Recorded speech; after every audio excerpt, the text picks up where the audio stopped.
The mushroom is a great tool for learning how to do circles and basic circling variations ready to take across to the pommel horse at a later date. This tutorial will be covering a few of the first basic circling variations a gymnast will typically learn after starting to get the hang of the basic double leg circle. These are the quarter spindle, the Russian circle, the Czech and the Stockli. Flares will not be covered here because A, I cannot do them myself, and B, there are lots of tutorials for that skill online already. Before considering working up to any of these circling variations, you should be able to do a minimum of 10 normal double leg circles in a row with good shape, tempo, amplitude and consistency. If you still need work on your basic circles, please check out my beginner circling tutorial here. I circle clockwise, so all examples will be explained and demonstrated with a clockwise circle, but the same principles are applicable to an anti-clockwise circle as well. Let's start with the spindle.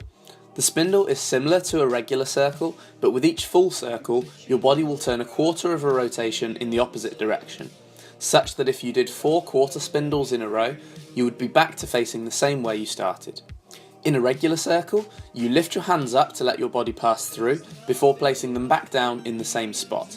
In the spindle, however, when the hands are placed back on the mushroom, they will be turned outwards so that your body turns in the opposite direction to the circle.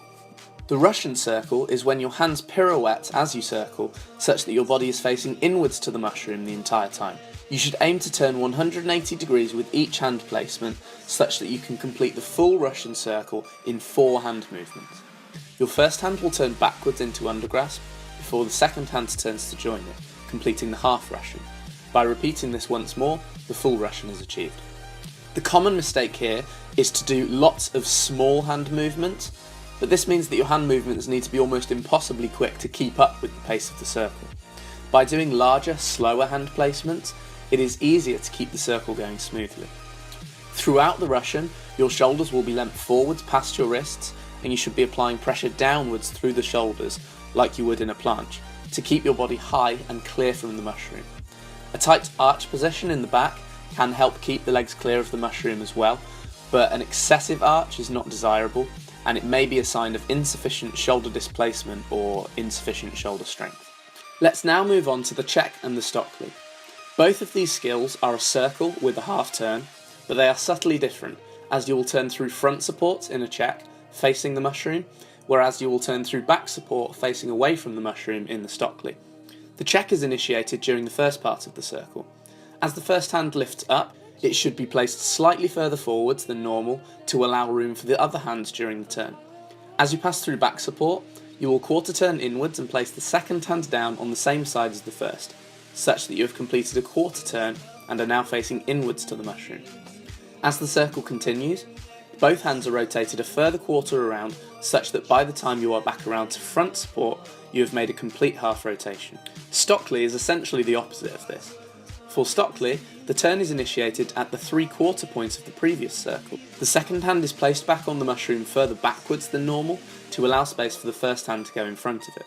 As the circle passes through front support, the first hand is lifted up and turned through a quarter of rotation and placed on the same side as the second hand, such that you are now facing away from the mushroom in back support. As the circle continues, both hands are turned a further quarter of rotation each, such that by the time you return to back support, you will have completed a half rotation. As you may have gathered from this explanation, some of these circling variations are quite complex in terms of hand positioning and can be a bit tricky to understand initially. If you have a bucket, this will be a fantastic place to start, as it will allow you to get a feeling of the correct movement and hand positioning without having to attempt the skill at full speed straight away. If you do not have a bucket, I would start by simply walking around the mushroom and making sure you have got your head around the movement.